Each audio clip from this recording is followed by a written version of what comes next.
Come on, man, hurry up. I don't even know where we're going. Okay. There's a slight possibility that we're not supposed to be here. So if you wouldn't mind picking up the pace, I'd appreciate it. Wear your hands over my eyes. Just, dude, God, you complain about everything. You're just handsy in general. Okay, come on down this alley. Let's go. Oh, God, an alley. Excellent. Okay, look, you told me to find a space for the Quantitude Holiday Party. Did you not? Yes, it never involved the word alley, but okay. Okay, I did what you told me. I know a guy who knows a guy. Here, let me open the door. Come on, hurry. What? Okay, there, hit the lights over there. Okay. Watch your fingers. There's not a panel on it. It's a little... I would do it carefully. There.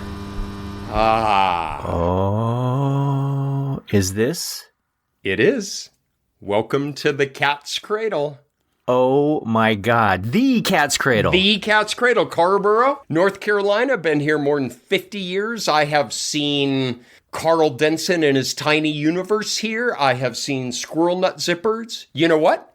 I was in the front row to see Warren Zevon when he came. Wow. Both of his good songs. Sorry. This whole thing stops now unless you take that back. No, he was a very, very talented musician. No question. So we've got it for the night, as long as we don't draw too much attention to ourselves. Okay. We need to do a little setup. Bar in the back, stages up front. I got the mic like you asked. Dude, we're having a party in the middle of a pandemic? Okay, let me get this straight. Last year's holiday episode involved a talking lemur and a 200-year-old statistician who believes in phrenology. And you're worried about social distancing? I withdraw the question. All right, now, help me with this table. All right, this one. You know this about me. I am not a party guy. So if it's okay with you, can we just maybe have a table in the back? And whatever else happens in the room, great. But maybe just sit in the back in the corner of the room. I was thinking the same thing. Here, All grab right. this. That's about as far out of the room as we can get without actually going back home. You cool with this? I didn't know going back home was an option. Get back here. Get back here now. Right. Okay. So what? What's happening? I got the space. It's your party planner. Well, I guess things are going to unfold a little bit, but what I thought we might do is maybe sit in the corner and celebrate the holidays a little bit as things in the room will start to unfold. As long as I don't have to talk to anybody, that is a perfect party for me. Win-win for them, too.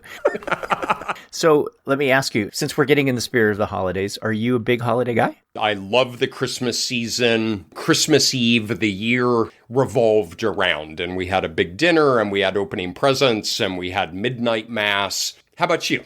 Wow.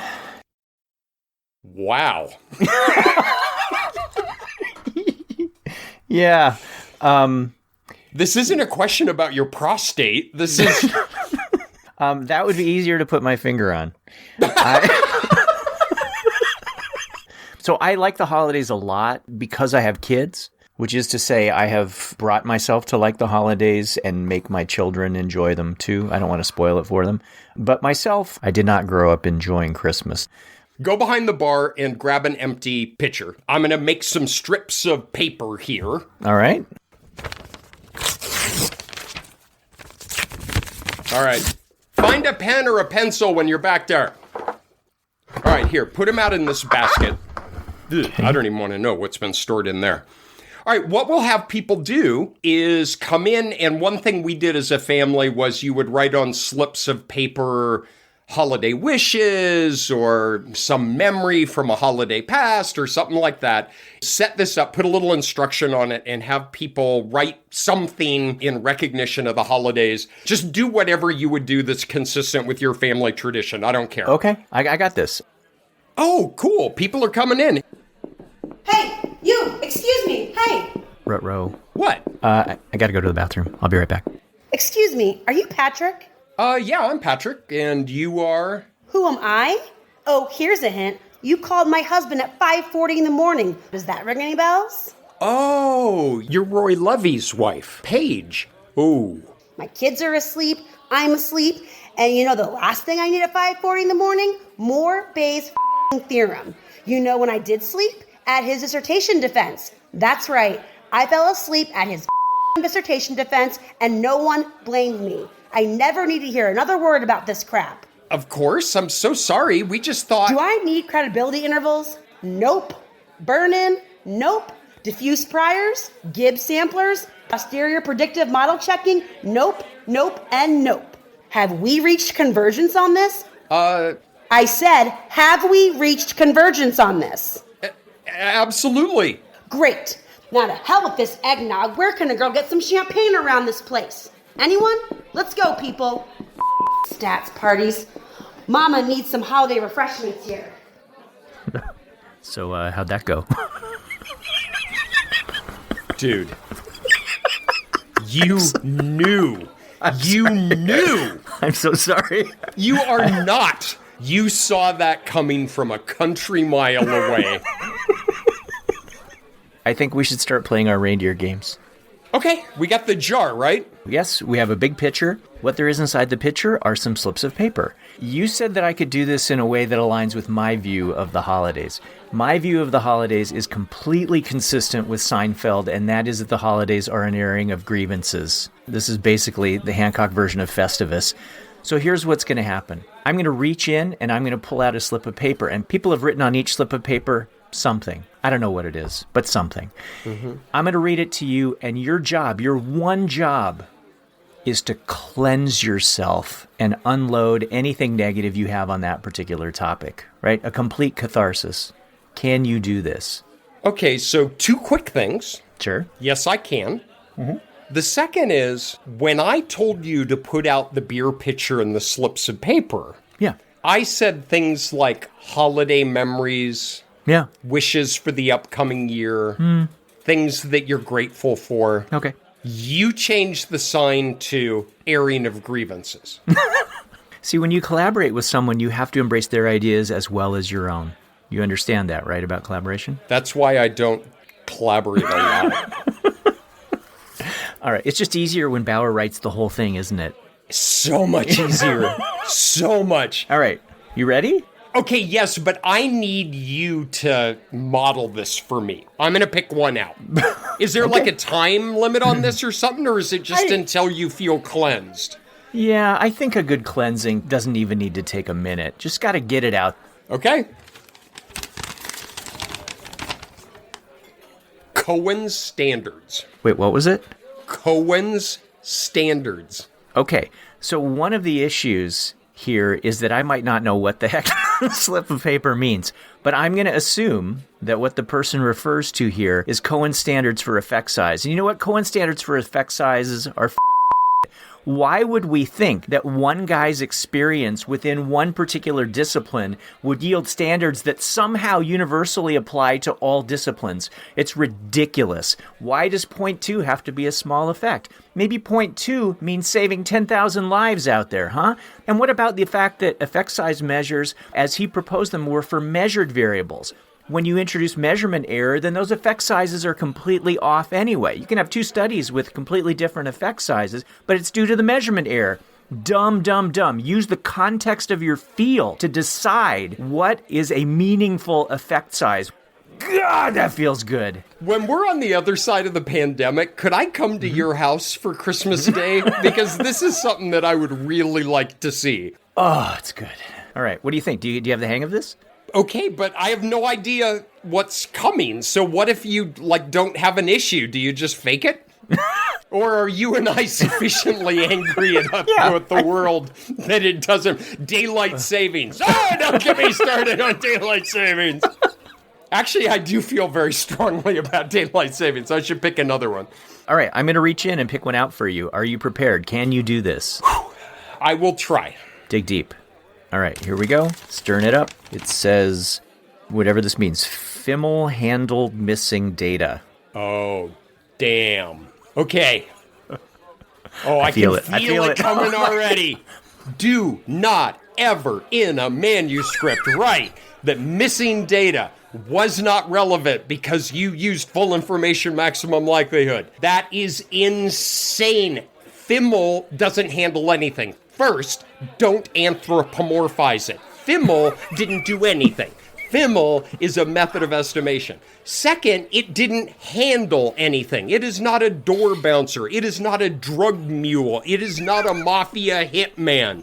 It allows for unbalanced data under assumptions. Missing completely at random? You betcha. Missing at random? If you have the proper covariance in. Missing not at random? Screw you. You're done. And also, when you present that to the reader, you put in an entire paragraph that describes what are the patterns of missing data, how are they related to the covariates, and then remind me when you get to the discussion section about how that imposes some degree of limitation on the conclusions that you're drawing from your analyses. Greg, this is magical. I am so proud of you. Welcome. I'm a little dizzy. That was good. Okay, I didn't even know what cleansing. that meant. Do you think that's what the point was? Doesn't matter. Okay, should we do another slip of paper? Well, hang on a sec. I think our first performer is going to be ready here in just a sec. We have performers? I wandered around a little bit and I found Samantha Anderson, and she agreed to do something for us. From Arizona State? Yes. Who talked about replication? There you go. So I think she's going to start. Okay, so just to clarify. Yeah. When I charged you with organizing the holiday party, Yeah. you decided to do it how we do each podcast itself, Precisely. which is to come completely unprepared Yeah. and just wing it when you get there. Yeah. So what is she going to do? Well, I'm not going to tell you. Because you don't know. Okay, fair. Okay. Okay, shh. She's going up. All right.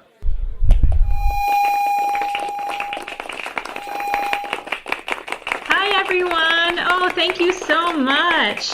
So, as some of you know, when I was a kid, I hosted a segment called Ask Sammy on a public access TV show where children would submit questions about Midwestern nature and farm life. So, I thought I would do a live version of Ask Sammy tonight. Feel free to ask me anything. Nature, the outdoors, farming.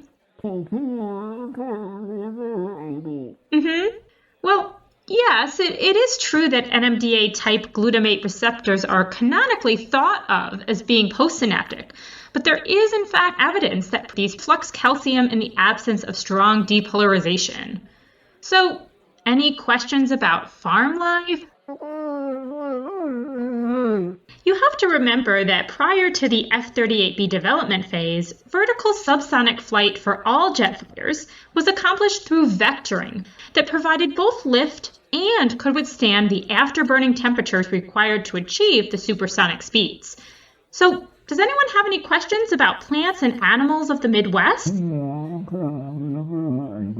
Now, that's actually a common misconception of Kasparov's 1986 loss in the World Chess Championship. Kasparov lost because he misplayed the Blackmar-Demer gambit. Had he used the Albin counter gambit, he could have easily recovered. Looks like I have time for one final question. Anything about the outdoors now? Yes, Patrick's brother Dan, do you have a question? That is an extremely difficult question. Gosh, why would anybody listen to Quantitude? Maybe if there's nothing else to listen to. Gosh, I'm sorry. I just don't have an answer to that one. I really don't know why anyone would listen to Quantitude. But it looks like that's all the time I have for today. Well, thank you, everyone, and happy holidays.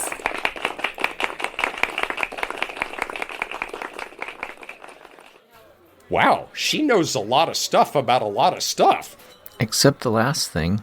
Oh, please, tell me you haven't asked yourself that same question every time we log into Zoom. Come on. Look at this place. It's filled with people. Obviously people is there free beer? There is free beer. Okay. I think we need some grievances here. Okay, I don't know if I have it in me. You can do this. Pace yourself, man. You ready? Like I have Okay. a choice. Go for it. Here we go. It says software packages versus statistical models. That's what it says. Is a software package a model? No. No, it is not. Do you know what a software package is? It is a parser and an optimizer. Okay, say that with me. Parser and an optimizer. Is that a statistical model? Did you test your hypotheses using M+? Did you evaluate the dimensionality using Levon? Did you test the nesting of children within schools using Stata? You did not. Why? The software package is a parser and optimizer. Please do not say you tested your hypotheses using M+. You tested your hypotheses using the general linear model, using exploratory factor analyses, using whatever it is you used, and then feel free to say these models were estimated using M+, because M+ is a parser and optimizer.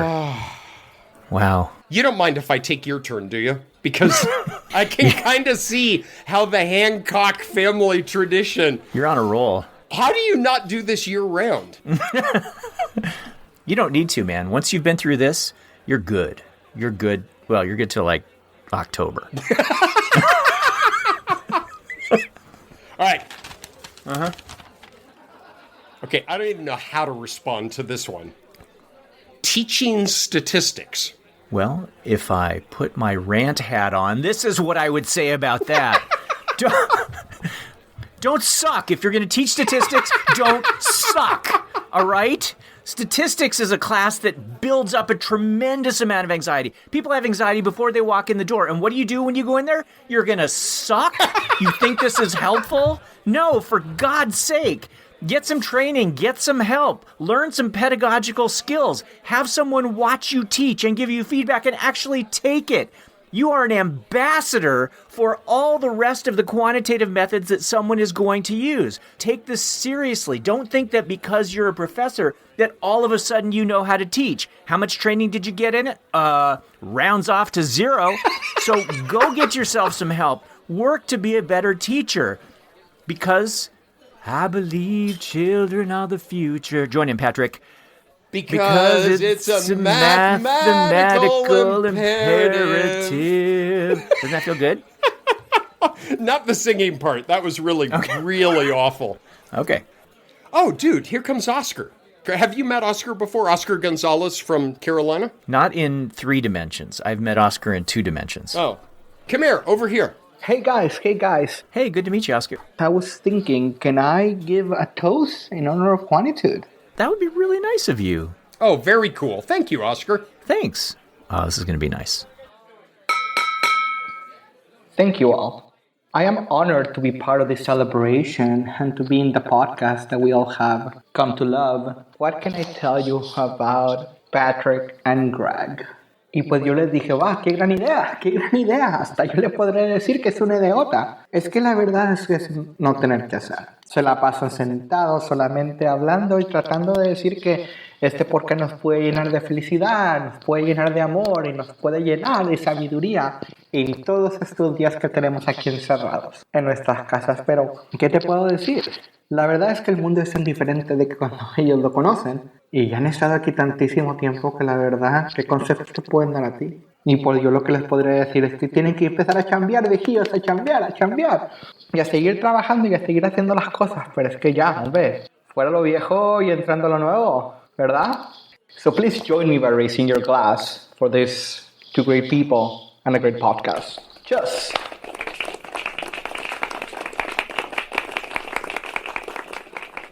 That was so sweet of him to do. That was incredibly thoughtful. Do you have any idea what he said? No, I took French. I'm sure it was fine. I mean, that was really super supportive, and the crowd was incredibly responsive to it. Yeah, that was nice. All right, bring over the picture of grievances. All right. I think it's my turn to pick for you this time. Okay. All right, you do that. Oh, please. Reviewer 2. Oh. Yeah, I got no problem with Reviewer 2. You know what? I am not going to air grievances about Reviewer 2. Everybody airs grievances about Reviewer 2. I am going to air grievances about Reviewer 4. You know why? I'll tell you why I'm going to air grievances about Reviewer 4, because you know what Reviewer 4 symbolizes? Reviewer 4, who is brought in the second round after you've been junk punched by 3 people in the first round, and then the editor decides to bring in someone. You know why? Because the editor doesn't have the stones to make a decision all by themselves. So you bring in Reviewer 4 like a hitman, like Red Sparrow, coming in to try and take you out. That's man. That is just not cool. So Reviewer 4, I got this for you, buddy. Reviewer 4. God, that felt good. Wow, you really pivoted on that. Lots of holidays, baby. It is. It is the holidays. Being open and affirming and accepting. And if somebody gives you Reviewer 2 to ream, that you're in a place in your life that you can ream Reviewer 4 instead. Yeah, it's twice as good. All right. Are you ready? I'm stirring this up. You know what? I'm getting pop quiz-like feelings. I'm like shaking my hands. It's like, I don't know what's coming here. I have seen the inside of you. There is darkness. I know that you can do this. All right, here we go. All right. It says, okay, whatever this means, citing entire book. All right, here's an idea. If I might, could I share an idea with you? Oh, would you? That when you cite something, you don't cite a 1,000-page book without a page number, without an equation number, with no identifying information, in hopes that you can take the shotgun, file off the serial number, hacksaw the barrel off, and go out back and just unload into the side of the barn in hoping that somewhere Bolin talked about that in his textbook. You know what? Just a second. I'm going to get Bolin's. Here, Bolin, 1989. All right? Why I have this at a bar, I don't know. Okay. But it is 514 pages long. Do not say this is well-established Bolin 89. And hey, I got an idea. While you're at it, maybe you could also avoid saying, as it is widely known, or all evidence suggests. You know what? I would rather you cite Bolin 89. I don't know why I have Bolin at the Cat's Cradle. I don't know either, but that was just pure coincidence. I take some books with me when I go to bars. You and I have to, because nobody talks to us. It's totally normal. That was good. You know what? I try to run every other day just for sanity. My heart rate has been more elevated for a longer period right now than on my typical run. Okay. It would appear somebody might have beaten Paige to the champagne. Look up on stage. Look. Is that Tessa? I don't know how to feel about this. Did she say that she was going to do something? Because she did not. She looks a little confused. All right. Oh, well, dude, let's just I go do with it. not have a good vibe about this.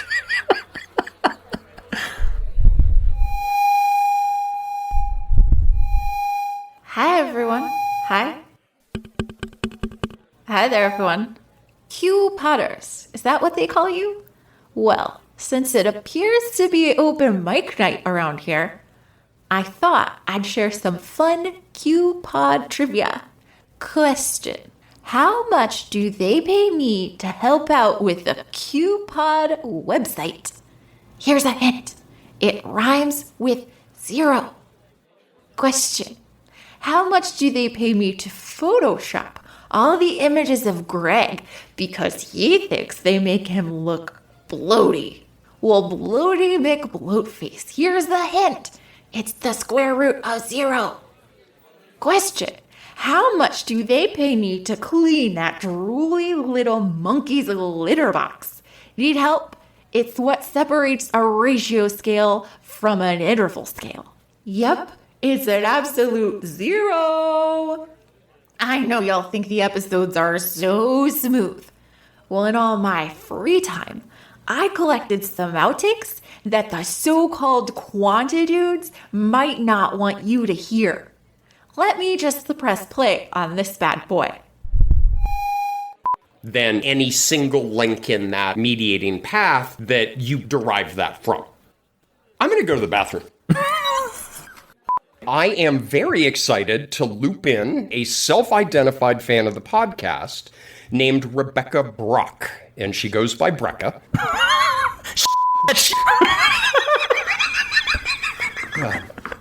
Okay. Clown rodeo. So have you just transited into defensive machine learning? I don't know what that means. I don't mean that in an insightful way. Could you say more? You mean it of what the are you talking about? That's what I mean. You need to pee? You know, I will. I don't, but I think better when I'm holding my own. Who then stumble upon things that are quantitative that they wish to comment on. And I don't know what the I was going to say. I got a manuscript on the testicular volume in bulls. I do not want to be the RA on that research project. Right. You know, I can't really comment knowledgeably, other than just my lay knowledge of bull testicular volume. Which is prodigious. I have been at your family dinner table where this has come up more than once. It's a hobby. You can talk amongst yourselves. Where'd you go to undergrad? That's what I wanted to ask. Dude. You just told me to talk amongst ourselves. Okay, but don't ruin it. Okay. God, okay, don't answer. Niana, don't answer. Talk about cow tipping. Just yes. Wrong guy. I am... The three faces of Eve. Wow. It's so hard to keep the voices in my head straight. Sir Francis, could I please speak to Jiffy? Briefly. Thank you. Thanks very much, everybody. If you enjoyed that, feel free to bring $20 over to the bar to contribute to the Tessa Johnson DIY Fellowship.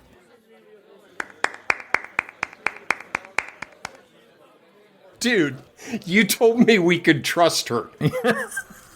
Okay. Wow, okay. I like the wherewithal of your DIY fellowship. That one, I admire that. None of this, what is the department going to do for me? $20 to the bar? That's grit. Okay. All right. You ready to come uncorked? Just to change things up, I'm going to respond in a calm and measured way. Okay. All right. And yours says, job with summers off. Job with summers off. All right. I have some thoughts on that. Let's start with, I've got a idea. Why don't you get a job that you quit every 9 months and you work those 3 months for no money, but be expected to still do your job that you are not paid for, and then go ahead and start the next 9 months, but needing to have spent the prior month in preparation for the start of the 9th month, which is now the first month of the next 9 months, and you set up that yourself, and you get your summers off too. Parsers and optimizers, parsers and optimizers, parsers and optimizers. Okay, that didn't go as well as I had hoped. Wow, good. I'd hate to see the non-calm version of you. All right. A need for multi-level models. Well, that's funny, because there usually isn't. We teach entire courses in multi-level model. When people say, oh, I've got to do an HLM, you know what? You probably don't. Most of the people out there who say, oh, I need a multi-level model, I have to do a you almost never do. You know why? Because you don't have a question that is at multiple levels. Just because you have a data structure that has a second level or even a third level, if your research questions are just at the first level, then deal with it. There are model-based approaches, there are design-based approaches. Just deal with the dumpster fire of your data. Go ahead and figure out how to handle this with a design-based approach. Adjust your standard errors. We don't need you trying to model some giant Jenga tower. All we need you to do is to make some damn corrections. I don't need everybody to do multi-level this, multi-level that. You almost never need multi-level jack. I teach multi-level modeling. That's a good use of your time. It looks like we have another candidate for open mic night up there. This has to go better than Tessa. It's hard to imagine it not. If your name is Preacher, it seems... Oh, is that Chris? That's Chris. Oh, how sweet. That's a nice sweater he's got. Very festive. Is he wearing it ironically, or is that really his sweater? Oh, okay. Hang on. Okay. Good evening, dear friends, distinguished intellectuals, Patrick's brother. My name is Chris Preacher of Vanderbilt University. I'd like to take this opportunity to say a few brief words about Dr. Curran and his truly astounding career. My task is a formidable one, for what words can possibly do justice in describing a corpus of work whose sheer magnitude continues to shatter the boundaries of methodology, of discipline, and indeed of imagination? To call him a pioneer in quantitative methods would be an understatement of the highest magnitude. His contributions to the field, both through his revolutionary methodological developments and his exemplary pedagogy and mentorship, will shape scholars, both quantitative and applied, for generations to come. Indeed, I can foresee a day, in the not-too-distant future, when Chapel Hill's L.L. Thurstone Psychometric Lab is rechristened the Patrick J. Curran Institute for Transformative Quantitative Insight and Innovation. A toast to Patrick J. Curran, a thought leader among thought leaders.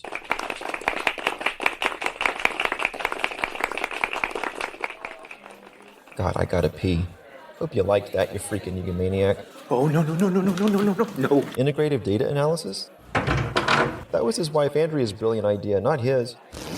You think Patrick could have thought of that on his own? As if. Chris? Delta method instead of bootstrapping indirect effects? Well, mister, it depends. Guess what? It f***ing depends. You can't always wish away the higher order Taylor series remainder terms, hoping they'll just disappear like undergrads dropping your classes in week 2 of each semester. And the alt model? Really? Chris? Like anyone's going to want to do all that crap at time 1 just to get it to cough up something that probably doesn't mean what they think it means anyway. Chris! What? Your mic! What? Your microphone, it's still on! I didn't even want to do this damn toast. Oh, Chris, I'm worried about Patrick's low self-esteem. Maybe you could give him a nice toast to help him out. Well, here you go. Toast this, bitch.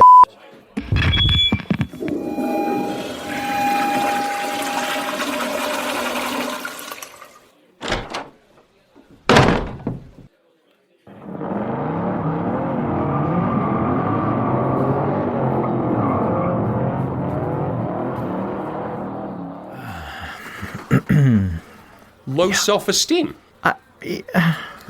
Low self-esteem. You know, everyone could use a little pick-me-up every now and again, Patrick. You called that a pick-me-up. Well, it did go south on me. It's true. Yeah, I suggest we move on from here. One question. Mm-hmm. Just exactly what kind of car does Chris own? Well, it's certainly not a 69 Volkswagen Bug. Hey, easy now. I think you should be able to tell, because you were on the racing circuit. So what sound was that? That sounded an awful lot like a mid-60s Mustang. 65 fastback, perhaps? Huh? I don't need no stinking self-esteem. All right.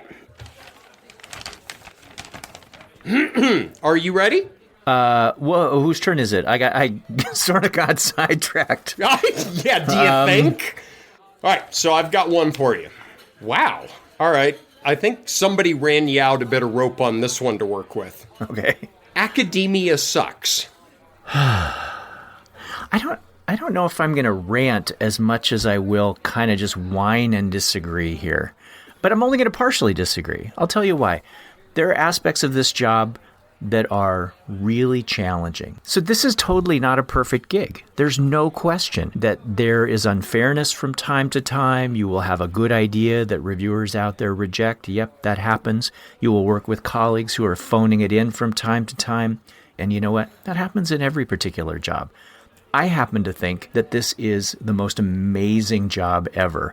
where there are people around who are well-intentioned, who are willing to mentor you, willing to help you establish your footing, whether it comes to scholarship or it comes to getting grants. Imagine a job where someone said, we're going to pay you to think up things and we're going to pay you to tell people about those things. That sounds like a pretty good gig to me. Who doesn't want a job where at the end of each year you get to look back and say, you know what, I thought I knew things last year, but this year I really understand things. I know so much more this year. So I'm going to say academia is about the farthest thing from suck that I could possibly imagine. All right, very well done, my friend. What's next? I have one for you. Do I have to be as measured in my response as you just were? That was unusually measured, wasn't it? It was. Okay. Are you feeling okay? I'm sorry. I'll bring it back. Are you getting out of the holiday spirit? Come on, man. Come back to me. The Hancock family holidays. All right. Maybe I can try to get us back on track. Yeah, show me how it's done. Here we go. Ignoring non-normality. Oh, for the love of God. There it is. Come on, people. All right, 50 years ago, sure. Go ahead, take a natural log, and then take the reciprocal of that, and then take the square root of that, and then say, oh, skew is 1.99995, which approximates the assumption of normality. Come on! All right, you got a dependent variable. We are assuming in our linear models continuity, all right? And yes, we assume normality. All right, here's a wake-up call. It's not normality of the marginal distribution of the dependent variable. Make all the histograms your heart desires. It's normality of the residuals. Those are not the same thing. Second, if you have non-normality and still have continuity, we have a whole host of remarkable, robust estimators that you can use. And you know what? If you suck it up and look in the mirror and say, I am still a good person, but my variable is a count, my variable is ordinal, my variable is discrete, then quit rocking back and forth in front of a plate spinning in front of you saying, my data is normal, my data is normal, my data is normal, and use a nonlinear model. Don't mess with the data to fit your model. Pick your model that corresponds to the data. Happy holidays, Greg. Boom. We're back. That was really, really helpful. Thank you. Oh, dude. Is that Doug Steinley? As in the editor of Psych Methods. Yes, it is. He's trying to get a microphone. I did not know you invited him. I did not know you invited him. Oh. My spidey sense is not going well. Oh, boy. Let me see that mic. I'm out of town. I just wanted a couple things to say. I was down at the hotel bar looking for a place, have a couple drinks, and they said, hey, this Cat's Cradle place is pretty good. And I said, oh, that's great. I'm a Harry Chapin fan. So I walk on over here, and it looks like some kind of place that a bunch of hippies would come to watch Warren Zevon. Whatever. I was outside. There's a sign, free admittance if you listen to a podcast by Hancock and Current, I don't know, some kind of quantitative psychologist. And I was like, oh, man, this better not be, this is like, I know who Bauer and Preacher are, but this is going to be like the time I was going to see the Californication release, and I ended up in a show by the Red Hot Chili Pipers, and it was all bagpipe music. I was like, wow, I've done worse things probably than listen to a free podcast for a drink. I think these guys are probably just trying to increase listeners, so what the hell? Turns out I was right about the second, wrong about the first. This is terrible. What's it take to get a whiskey around here? Everybody's out here drinking Guinness. We get it. We get it. A statistician invented it at a brewery. You don't have to drink it all the time. Anyway, it's a podcast about Manova. How bad Manova is. And I was like, these guys, crazy. Manova, you get increased power if the dependent variables are correlated. They always are. You get to find patterns of dependent variables. That's what we really want to look at. Who cares about significance tests? We control for the type 1 error rate. It's a special case of canonical correlation. Just like regression, like your discriminant analysis. Why would you pick on Manova? This is just absurdly ridiculous. I think we need someone to go get him. Shouldn't we pick one editor to go get another editor? Who's editor of MBR now? It's Jeff Herring. I think he's actually here. He's over there by the bar. Okay, get him. Go send him. Okay. Go run over and tell him. Okay. Probably going to tell us we can't do Chaffee's test. Tukey says. All right, Doug. It's time to go. I gotta go. Let's give him a nice hand, shall we? Stop kissing me.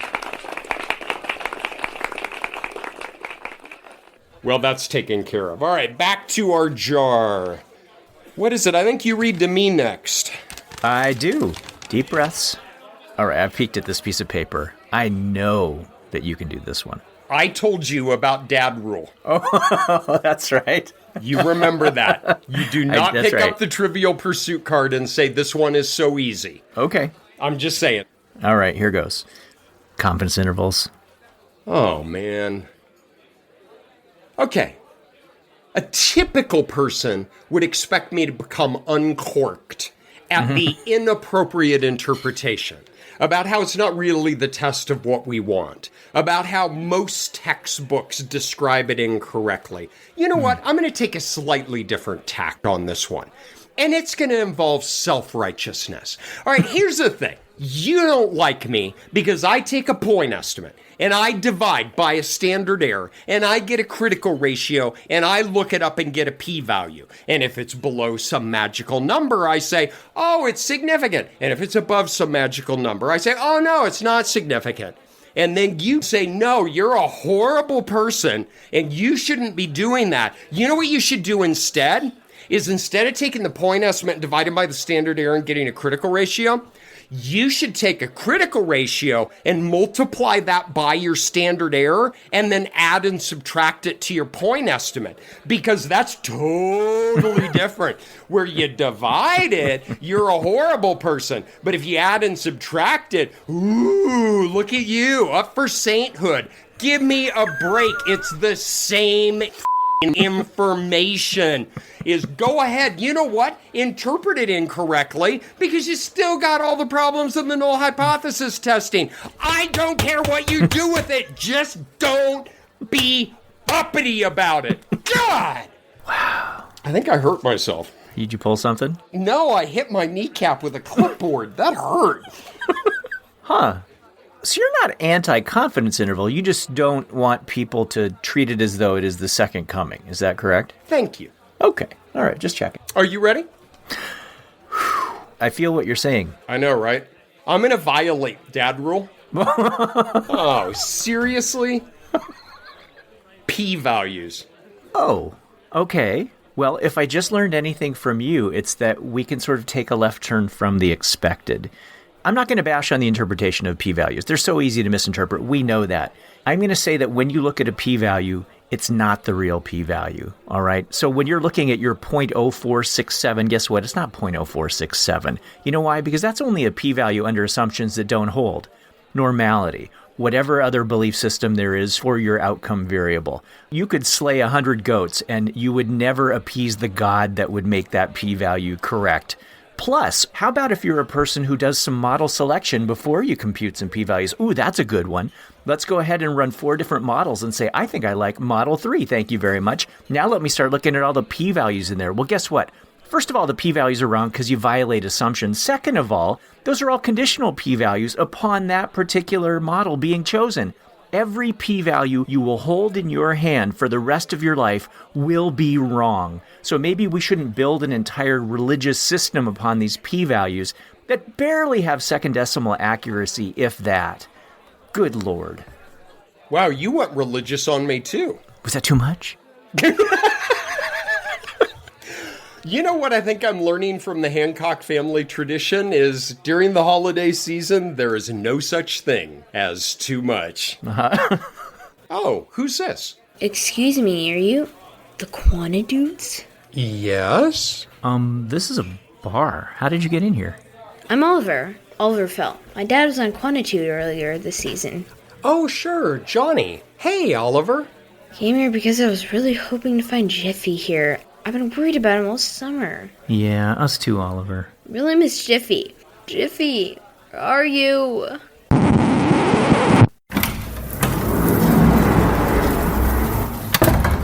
Did someone say Jiffy?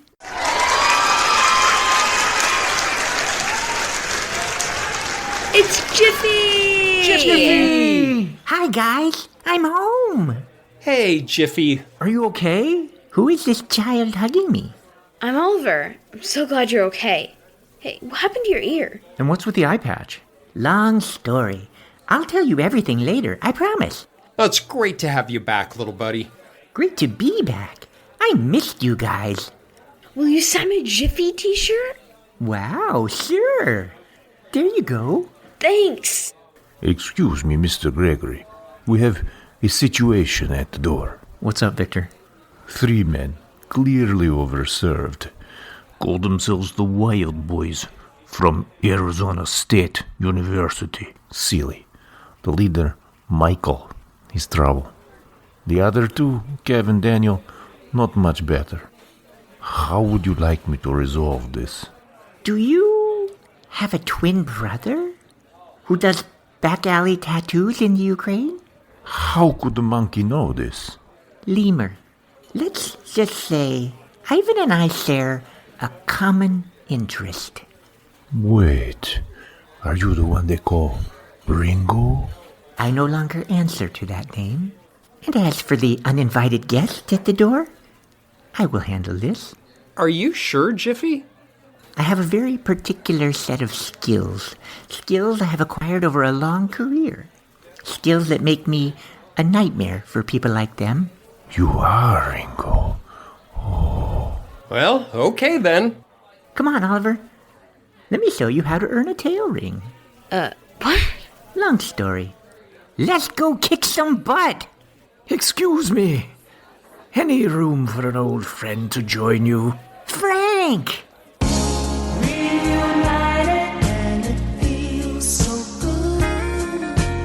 So good to see you, Jeffrey. Same to you. Now, how about if we go teach those Arizona State boys some manners? You know what they say. Manners maketh the man. Precisely, my friend. Come, young Oliver. I believe this is what they call a teachable moment. Yeah! Seriously? The ASU Wild Boys? Well, apparently it's being handled. It is being handled, as we can hear right now. Yeah. All right. Oh boy, this has been one heck of an evening. Mm-hmm. With your permission, I would like to call an audible. Okay. Huh. Go ahead. I cannot tell you how liberating this past hour has been. I feel cleansed and purified in a way that I have not, maybe since the beginning of the pandemic. Good. I'm glad. I would like you to throw me a bone, though. I would like to end on some degree of positivity. Now, it can be on the Hancock scale of positivity, meaning that it's very positive for you, but I would like to end on some sense of what we've appreciated in this year and in this holiday season. Are you game? I could give it a try. It's weird over the holidays, but sure. I think we should stay on the Hancock holiday numerical scale. I like that. It is a true ratio scale. This is better than the Hancock scale of toxic masculinity. I was worried you were going to go there, but okay. It actually interacts with the Hancock toxic It masculinity. does not. I just want to thank everybody who's listening for being part of this thing, because working with you and doing this has been one of the highlights of my entire year. This has been, for all of us, an extraordinarily challenging year. And I just want to let you know how much I appreciate you, Greg, as an individual, and how much fun this has been, but also everybody that has been listening and being part of this and being part of the silly Twitterverse and on the intertubes where they post twits. I'm just grateful. I'm grateful for the entire year and being part of this. I will try this holiday positivity thing, see how it goes. I agree. Well done. Thank you. That was really great for you. For me, yes, I understand. Yeah, this has been a super sucky year, no question. And let me utter some words no one has ever uttered before. You have been my sanity. Getting together and recording each week and doing the editing and all of that stuff has been a joy. But really the bigger joy, with all due respect, has been the wonderful interactions that we've had with folks in our community, the positivity around this, and that people are taking their valuable time. I mean, time is such a commodity in life anyway, and now it feels so much more precious. And the fact that people are sharing it with us, I really am just so grateful. And I look forward to continuing to do this for as long as I can stand you. So we're going to wrap up in January? Hancock out. Okay, enough. Enough. Right. I feel a hug coming on, and I'm deeply uncomfortable. So this ends now. Looks like the band is warming up. Wait a minute, isn't that your brass quintet? Yeah. Ooh, is that Sean? Yep. That is Sean, the Sean from prior episodes. Yep. He plays first trumpet. I play second trumpet. Looks like he's able to play both first and second. You are superfluous, my friend. That is not the first time I have heard that. But, okay. Ooh, they're starting. This is going to be good.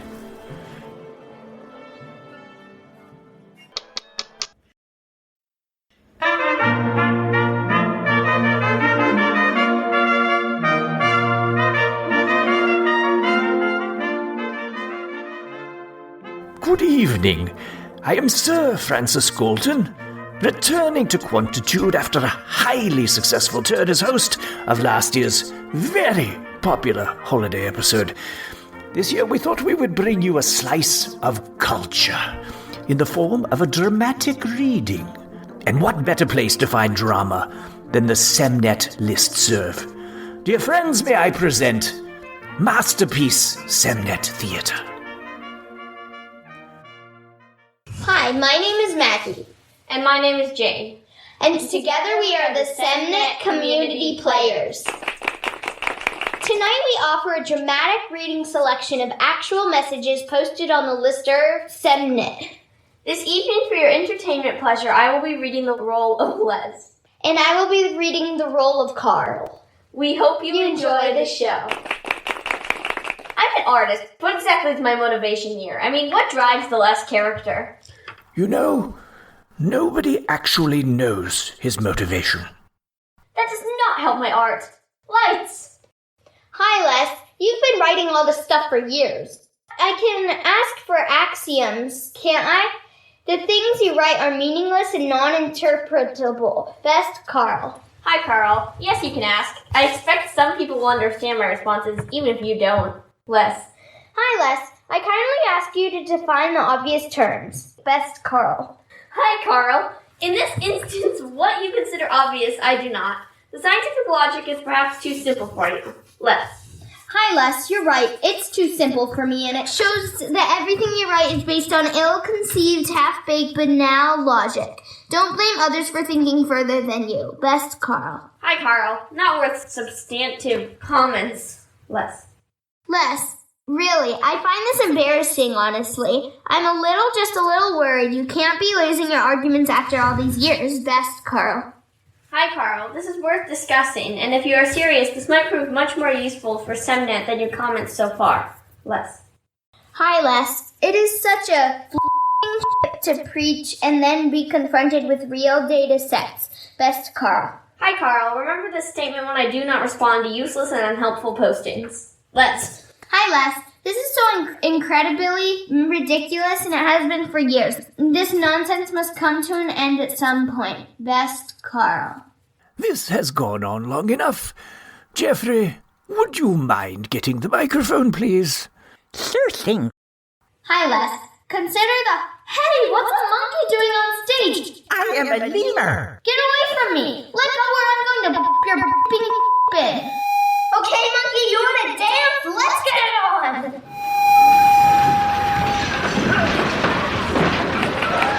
Just something to keep in mind. When we do another social gathering and the agenda needs to be planned, don't have your feelings hurt if I don't ask you to do that again. Feelings hurt? You just stumbled upon one of my secrets. If you do a sucky job at something, then no one ever asks you to do it again. Well, consider this a success. However, I do think that I nailed the ending here. I have one special treat for you as we ride off into the holiday sunset. I don't know if I can handle another one of these, seriously. Hey, trust me, you're going to like it. Okay, I don't trust you, but do I have a choice? No. Sit back, enjoy. No way. Is that Don Hedeker? You're welcome.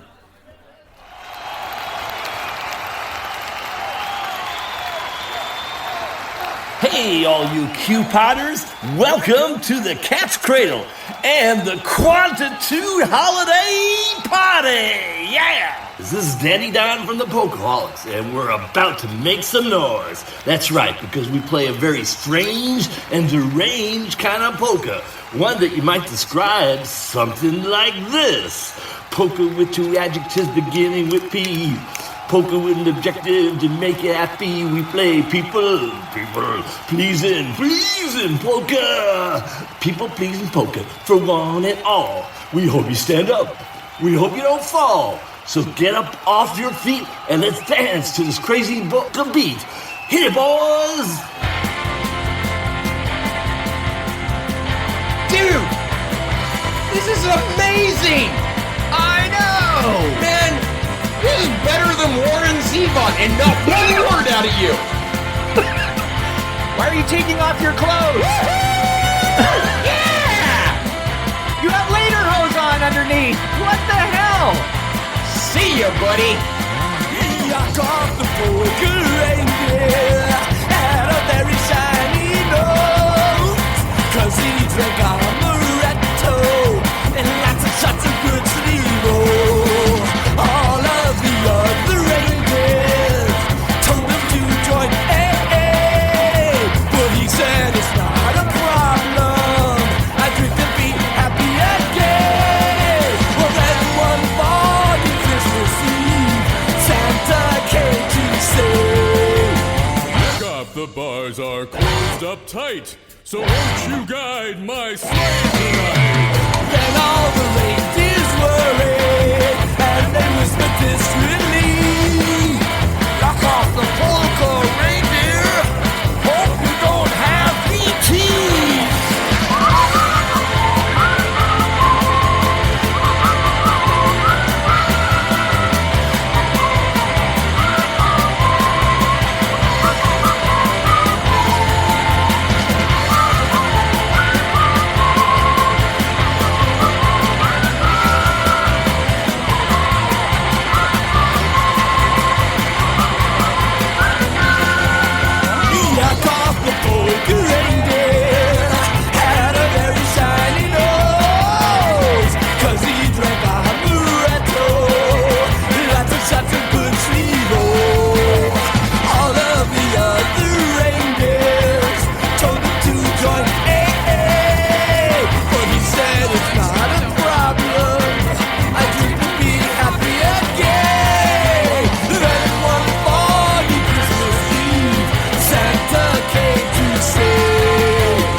Tight, so won't you guide my sleigh tonight? Then all the reindeer